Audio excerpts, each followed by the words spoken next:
मातृशक्ति को नमन। स्टूडियो में आपका हार्दिक स्वागत, अभिनंदन है, सत्कार है। सनातन सत्य, दृष्टि विज्ञान, जैसी दृष्टि वैसी सृष्टि के अंतर्गत हम आपको जीवन के नए नए सूत्र देते हैं, आपकी रॉन्ग बिलीफ को समाप्त करते हैं, आपको राइट बिलीफ देते हैं, आपको सम्यक दर्शन दिया जाता है, आपको राजपथ बताया जाता है, आपके विजन को क्लियर किया जाता है। और एक सही विजन जब मिल जाता है व्यक्ति को, तो वो धीरे धीरे अपने गंतव्य को बड़े आराम से प्राप्त कर सकता है। ये सारा कार्य हम अलग अलग एपिसोड्स के माध्यम से करते हैं। तो आज बहुत सुंदर एपिसोड लेकर के हम आपके सामने प्रस्तुत हो रहे हैं। आज का हमारा विषय है अंतर यात्रा। भाई और बहनों, बहुत ही सुंदर विषय है ये अंतर यात्रा। प्रेक्षा ध्यान पद्धति का दूसरा चरण है और ये भीतर की यात्रा है। इसको कुंडलिनी जागरण भी कहा जाता है।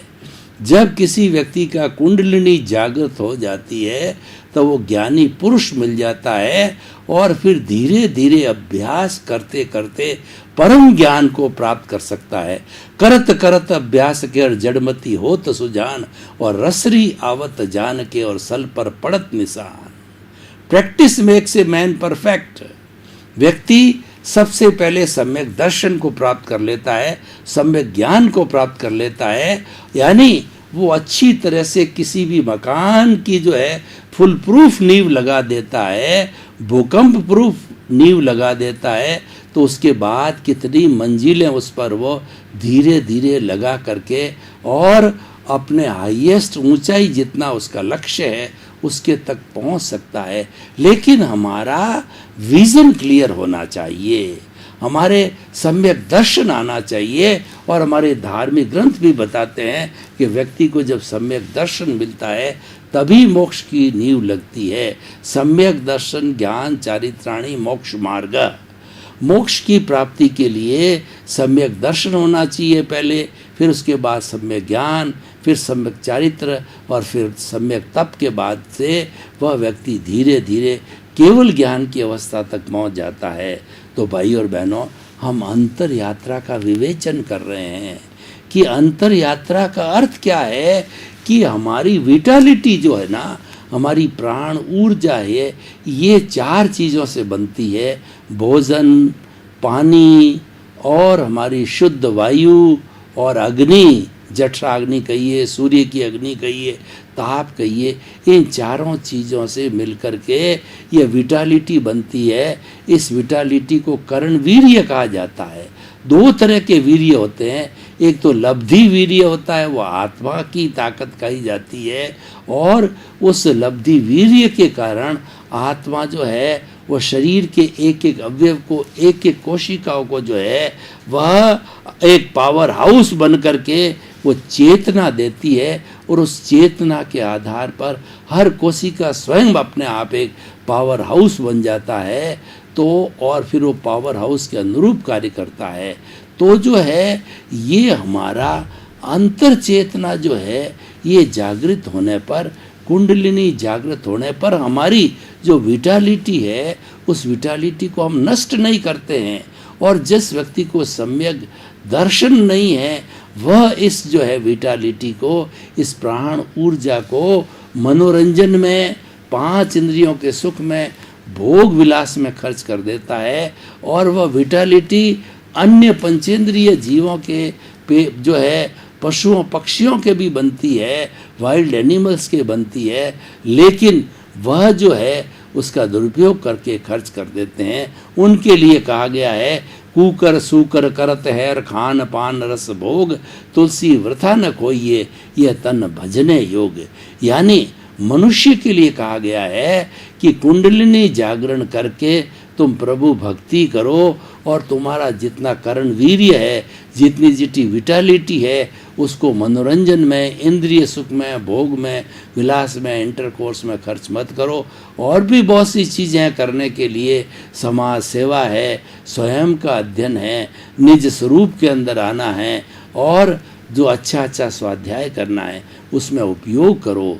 तो इसीलिए कुंडलिनी जागरण है, ये हमारी विटालिटी का सदुपयोग करने के लिए, और जहाँ विटालिटी का समुंदर है, दरिया है, तालाब है, उस विटालिटी को शिफ्ट करना जहाँ इसका उपयोग है, क्योंकि जहाँ पर इकट्ठी हुई है वहाँ पे इसका उपयोग नहीं है, वह तो ऑटोमेटिकली जो है मनोरंजन से खर्च कर ली जाती है। तो भाई और बहनों, ये पहले तो मैं इसका कॉन्सेप्ट आपको बताऊंगा, फिर प्रयोग करके बताऊंगा कि हमारा जो रीढ़ की हड्डी है, जो स्पाइन, उसके अंदर जो है एक सफ़ेद धागा होता है जो स्पाइनल कॉर्ड कहा जाता है, और उस स्पाइनल कॉर्ड से हमारे शरीर के अंदर जितनी जितनी लाखों वेन्स होती है, उन सब वेन्स के कनेक्शन इस तरीके से होते हैं, किसी बड़ी फैक्ट्री के अंदर कोई भी जो है उसका जो कंट्रोल बोर्ड होता है, उस बोर्ड में सारे कनेक्शन होते हैं, मीटर्स लगे हुए होते हैं, स्विचेज लगे होते हैं, और एक व्यक्ति सेंट्रल बोर्ड में बैठ करके और वो सारा फैक्ट्री का नियंत्रण करता है, उत्पादन का। तो भाई और बहनों, ये सारा जो है हमारा जो स्विच बोर्ड है, वह सारा हमारा ये सुषुम्ना है, ये जो है हमारी स्पाइनल कॉर्ड है, जो कि रीढ़ की हड्डी के अंदर रहती है, और बिल्कुल एक ये धागे जैसी होती है, वाइट धागे की तरह होती है, बहुत सेंसिटिव होती है, कोमल होती है, लेकिन सारा ज्ञान, सारा जो ज्ञानवाही और जो जितनी भी हमारी नाड़ियाँ हैं, सब इससे जुड़ी हुई है, तंतुवाही, ज्ञानवाही, सारी इससे जुड़ी होती है। सिंपैथेटिक और पैरासिम्पैथेटिक जो हमारी वेन्स होती है, सारा कंट्रोल यहीं से होता है। तो भाई और बहनों, जो हमारा जो ये नीचे का केंद्र है इस मेरुदंड का, उस केंद्र के नीचे ये विटालिटी, ये हमारी ऊर्जा का जो है वो दरिया है, तालाब है, समुंदर है, और यहाँ पर भरी पड़ी है। अब इसको हमें ऊपर उठाना है, क्योंकि अगर ये ज्ञान केंद्र में चली जाती है, शास्त्रसार में चली जाती है, तो वहाँ पे इसका ज्ञान के रूप में उपयोग चालू हो जाता है। तो इसको हमें उठाने के लिए क्या करना पड़ता है कि जिस तरीके से एक जो है बीपी नापने का इंस्ट्रूमेंट होता है, उस बीपी नाप के इंस्ट्रूमेंट के अंदर जो ब्लेडर होता है, उस ब्लेडर को डॉक्टर दबाता है, तो उसके दबाने के साथ साथ में जो पारा होता है, वह उसके अंदर वो जो ऊपर जो है हमारे नापने बीपी नापने वाले यंत्र के अंदर ऊपर चढ़ता जाता है, और फिर जब छोड़ता है उसको अपने ब्लेडर को, तो धीरे धीरे वो नीचे आ जाता है। यानी हाईएस्ट बीपी कितना है, लोवेस्ट बीपी कितना है, ये उससे नापा जा सकता है। ठीक उसी तरीके से हम अपनी जो गुदा है, मलद्वार है, उसको जब दबाते हैं श्वास को भरने के साथ में, तो उसके दबाते ही जो हमारी जो ऊर्जा का जो दरिया भरा पड़ा, उसमें से ऊर्जा उठ करके सांस के भरने के साथ साथ में स्पाइनल कॉर्ड में ऊपर चढ़ती है, और इसका जो दूसरा सिरा है सहस्त्रसार से जुड़ा हुआ होता है। तो जब श्वास पूरा होने लगता है तो सहस्त्रसार में आके गिर जाती है, और फिर पुनः हम श्वास को छोड़ करके उसी रास्ते से जो है वापस जो है हमारे स्वास्थ्य केंद्र है, जो कि मेरुदंड का निचला भाग है, वहाँ पे आते हैं और फिर उठाते हैं। ये उस चड़स की भांति है जो पुराने ज़माने में चड़ से पानी निकाला जाता था, तो चड़स एकदम बॉटम में जाके पानी को भर देता था, और वहाँ से भर करके और फिर टेपर डोरी के द्वारा इसको ऊपर खींचा जाता। जब वो टॉप पे आ जाता था चड़स का पीपा या बाल्टी, तब वो पानी जो है वह हमारी टंकी में उतर जाता था। तो ये सारा सिस्टम उसी पर आधारित है। उससे हमारी जो एनर्जी नीचे इकट्ठी हुई होती है कुंडलिनी जागरण से, वो सारा हम सहस्त्रसार ज्ञान केंद्र में भेजते हैं, और वहाँ ज्ञान का उपयोग होता है ईश्वर प्राणी ध्यान में, सेल्फ रियलाइजेशन में, इंट्रोस्पेक्शन के अंदर, और भी कई गतिविधियाँ संसारी कार्यों के लिए इत्यादि वगैरह, वहाँ उसका उपयोग होता है। भाई और बहनों, अब हम प्रयोग करेंगे। तो प्रयोग करने के लिए आप आंखें कोमलता से बंद कर दीजिए, और रीढ़ की हड्डी बिल्कुल सीधी रहनी चाहिए, और ध्यान की मुद्रा में बैठ जाइए। अब थोड़ा पहले हम कायोत्सर्ग और श्वास परीक्षा करेंगे, क्योंकि वो करने से हमारा शरीर शिथिल हो जाता है, श्वास शिथिल हो जाता है। तो जो हम प्रयोग करने जाते हैं, वह प्रयोग जो है बहुत शांतिपूर्ण और एकाग्रता से होता है। तो जो है पहले अपने पूरे चित्त को पूरे शरीर के अंदर घुमाइए।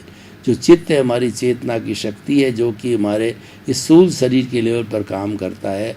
इस चित्त को पूरे शरीर के अंदर घुमाइए घुमाइए और घुमा करके देखिए कि कहीं पर भी कोई अकड़न नहीं, कोई जकड़न नहीं, कोई तनाव नहीं, कोई स्ट्रेस नहीं, कोई स्ट्रेस नहीं। शरीर की एक एक कोशिका जो है वो तनाव मुक्त हो रही है, शिथिल हो रही है, शिथिल हो रही है। ऑटो सजेशन दीजिए, पूरे शरीर का एक एक भाग शिथिल हो जावे, शिथिल हो जावे, शिथिल हो जावे। और सुझाव दीजिए कि शिथिल हो जावे। अनुभव कीजिए पूरा शरीर रुई की भांति शिथिल हो गया है। अनुभव कीजिए हमारा शरीर अपने स्थान से 1 फुट ऊपर उठ रहा है, क्योंकि शरीर एकदम शिथिल हो गया है, एकाग्रता के अंदर आ गया है। इस तरीके से हमने इस शरीर को शिथिल किया। और साथ में हमारा ऑक्सीजन है जो आने वाला जो है वो जो नाक के अंदर, उसको भी देखिए कि जो हमारा श्वास चल रहा है, जा रहा है, आ रहा है। और उस श्वास को जो है भरिए और श्वास को भरने के साथ में लंबा कीजिए। लंबा श्वास, समतल श्वास, गहरा श्वास, ये सारा श्वास जो है वो हम अनुभव कीजिए। श्वास शिथिल हो रहा है, श्वास शिथिल हो रहा है, शरीर शिथिल हो रहा है, श्वास और शरीर दोनों शिथिल हो रहे हैं। अब हम हमारे जो नीचे प्राण ऊर्जा का भंडार भरा पड़ा है, आप गुदा को दबाइए, सांस को भरिए। श्वास को भरने के साथ में हमारा जो है वो श्वास को भरने के साथ साथ के अंदर हमारा जो है वो गुदा है, वह जो है वो हमारा पेट सिकुड़ना चाहिए, पेट जो है बढ़ना चाहिए। और जब श्वास को निकालते हैं पेट सिकुड़ना चाहिए। हमने जो गुदा को दबाया श्वास के भरने के साथ में, तो हमारी प्राण ऊर्जा जो है वह उस स्पाइनल कॉर्ड के जरिए ऊपर उठ रही है, ऊपर उठ रही है। उसका अंतिम छोर सहस्त्रसार में वहाँ ला करके उस प्राण ऊर्जा का स्थानांतरण कर दिया है। अब आप श्वास को छोड़िए और उसी रास्ते से श्वास को छोड़ते हुए वापस नीचे आइए, जो हमारा स्वास्थ्य के अंदर उस पर आइए। पुनः जो है यहाँ से जो है वो विटालिटी को भरिए, ब्लैडर को दबाइए, दोनों गुदों को दबाएंगे और वो विटालिटी है वह इसी रास्ते से वापस ऊपर जा रही है। ऊपर जा कर के ये जो रीढ़ की हड्डी के अंदर स्पाइनल कॉर्ड है, इसके माध्यम से ऊपर जाते हुए ऊपर जा कर के और फिर वो सहस्त्रसार के अंदर आ गई है। इस तरीके से सहस्त्रसार के अंदर ये जो जितना भाग जो रखा हुआ है, उसमें से जो दौड़े जो रहे वो उस तरीके से वो काम करता रहता है। और हम इसको बार बार जो है हमारी इस शक्ति को नीचे से उठाएंगे और ऊपर शिफ्ट करेंगे। हम देखेंगे कि शक्ति का काफ़ी भाग जो है जो नीचे पड़ा था वो खाली खाली महसूस हो रहा है और जाके सहस्त्रसार के अंदर भर गई है। ये कुंडलिनी जागरण का प्रयोग है। अब आप आराम से आंखें खोल सकते हैं। प्रभु के संसर्ग में आप रहे, प्रभु ने शक्ति दी और वो सारी शक्ति हथेलियों पर आ गई है। दोनों हथेलियों को मसलिए और प्रभु के आशीर्वाद को अपने सिर पर स्थापित कीजिए। 3 बार हथेली मसाज करके और प्रभु के आश्वासन को सिर पर लीजिए। तो भाई और बहनों, ये कितना बड़ा विकास की आवश्यकता है। इससे अंतर यात्रा से हमने हमारे शरीर को एक लेबोरेटरी बनाया। हमारे शरीर के अंदर जो विटालिटी इकट्ठी हुई है और उसका हम सदुपयोग करना चाहते हैं, तो वह ज्ञान केंद्र पर आ जानी चाहिए, सहस्त्रसार पर आ जानी चाहिए। वही कार्य हमने किया। ये शिफ्टिंग होती रहती है और जब शिफ्टिंग हो जाती है तो निचला जो केंद्र है, जो हमारा स्वास्थ्य केंद्र है, और वहाँ से ये एनर्जी रिक्त हो जाती है। तो एनर्जी रिक्त होने से वो आदमी अनाशक्ति की ओर जाएगा और न वो उसको शादी में, ब्याह में किसी चीज़ का इंटरेस्ट होगा। और क्योंकि उसकी विटालिटी ऊपर शिफ्ट हो गई है, तो ऊपर शिफ्ट होने के कारण जो है उसका सारा ध्यान है सारा ज्ञान की ओर डाइवर्ट हो जाएगा। वो प्रभु भक्ति करेगा और जो है ज्ञान को ग्रहण करेगा, और हो सकता है इस समय के अंदर कोई प्रभावित होकर के व्यक्ति संत भी बन सकता है। तो कुंडलिनी जागरण है वो हमारा बहुत बड़ा जो है वो ज्ञान के प्रचार का उपयोग है। कई लोग इस कुंडलिनी जागरण का दुरुपयोग करते हैं, तो वास्तव के अंदर ये कुंडलिनी जागरण कोई भौतिक अभिलाषा को पूरा करने के लिए नहीं होती है। ये तो ज्ञान का जो आपके पास में भंडार है, उस ज्ञान के भंडार को जो है लोगों तक पहुंचाने के लिए, लोगों को सनातन सत्य मिले, और क्योंकि सनातन सत्य मिलने से उसको रियल पुरुषार्थ की आवश्यकता होती है, क्योंकि ज्ञानी पुरुष के कृपा से हम जो है वो महात्मा बन गए, हम पुरुषार्थी बन गए। तो पुरुष बन गए हो तो पुरुषार्थ करो, और पुरुषार्थ ये है कि हम अपना जीवन परोपकार में लगावें, तिन्नाणम तार्याणम में लगावें।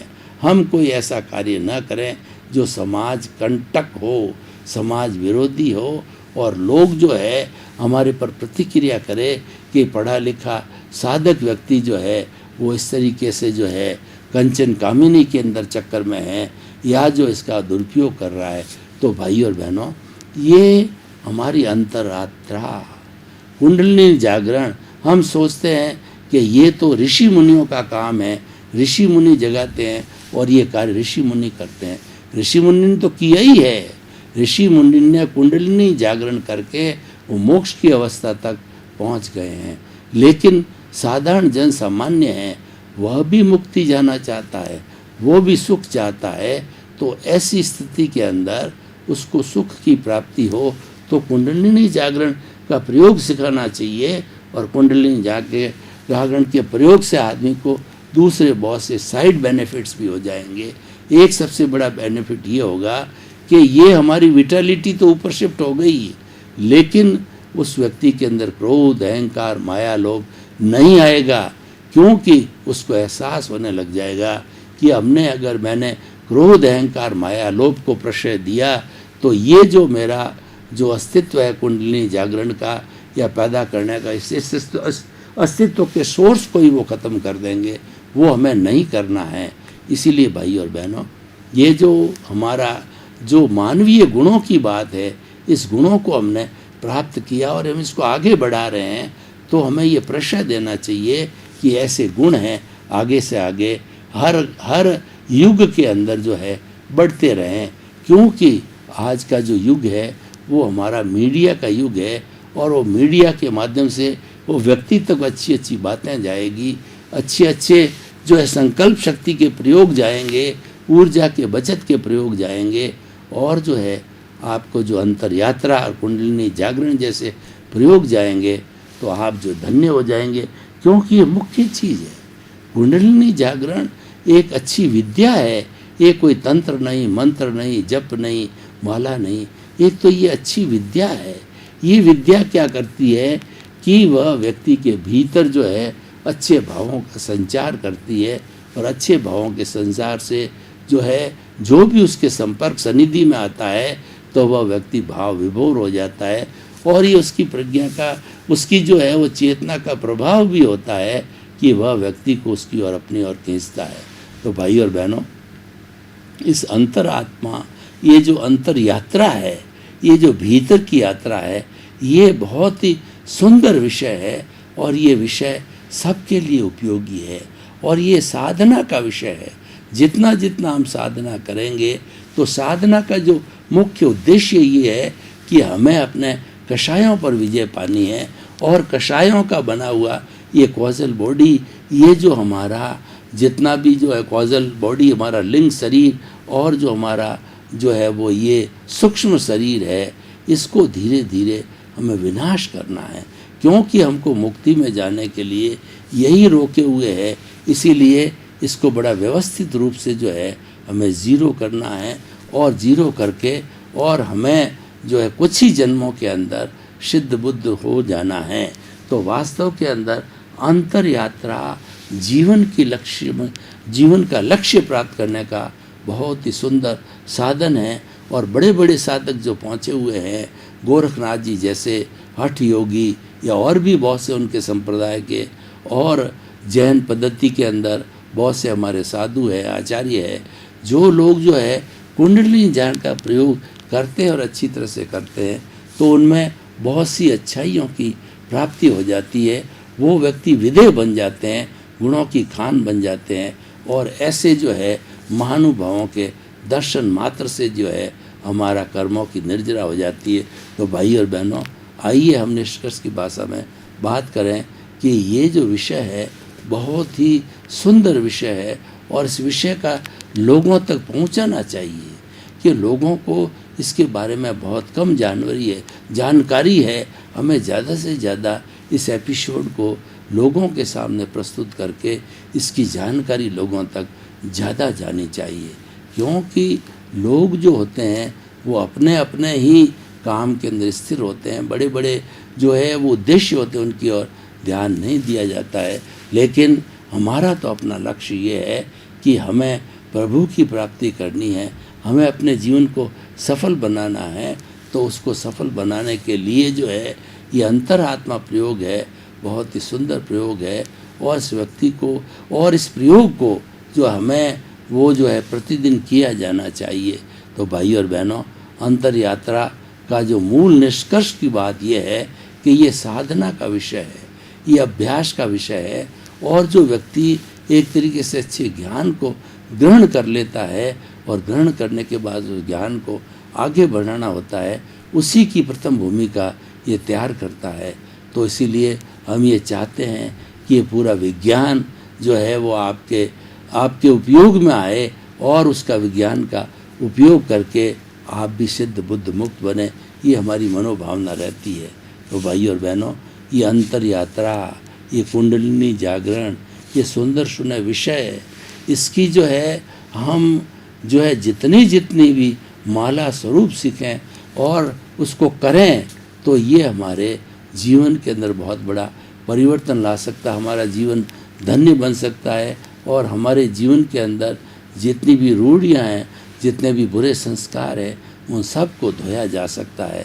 तो अब हम कहना चाहते हैं कि जो है ये अंतर यात्रा है, एक विलक्षण प्रयोग है, और अंतर यात्रा के करने से व्यक्ति में संभाव की प्राप्ति होती है, और व्यक्ति जो है वह मनोबल मजबूत हो जाता है, और व्यक्ति के अंदर एक भावना धीरे धीरे घर करने लग जाती है कि मुझे तो ऐसे अच्छे बड़े बड़े प्रयोग करने हैं, क्योंकि ये जो प्रयोग है वही प्रयोग हमें आगे मुक्ति की ओर ले जाने वाले हैं। तो भाई और बहनों, इस अंतर यात्रा को हमने अच्छी तरह से समझा, और इस अंतर यात्रा के प्रयोग किए। ये प्रयोग साधारण नहीं है, ये प्रयोग बड़े काम के हैं, और इसके जो है उसका बहुत बड़ा बहुमूल्य है। अतः भाई और बहनों, हम अंतर यात्रा को अपने जीवन में अपनावें, और जीवन के अंदर जो जितनी हमारी शुद्धता की बात होती है वो सब अंतर यात्रा से जुड़ जाती है। अंतरात्मा जीवन का एक लक्ष्य है, और अंतर यात्रा को करने वाले लोग जो हैं बहुत ही अच्छा उपयोग कर सकते हैं। वे समाज के कर्मठ व्यक्ति है, वे समाज में जीवन यापन करते हैं, समाज के विशिष्ट लोग कहलाते हैं, क्योंकि ये कुंडलिनी जागरण जो है वो अपने आप के अंदर एक बहुत बड़ा कार्य होता है। ये हमारे स्पिरिचुअल हेल्थ से भी जुड़ा हुआ है, और उसके साथ साथ में इमोशनल हेल्थ से भी जुड़ा होता है। ये जो हमारी जो सारी जो अंतर यात्रा का कॉन्सेप्ट है, अंतरात्मा की जो साधना है, वह साधना जो है हमें बहुत ऊपर तक ले जाने वाली है, हमारे गंतव्य तक ले जाने वाली है।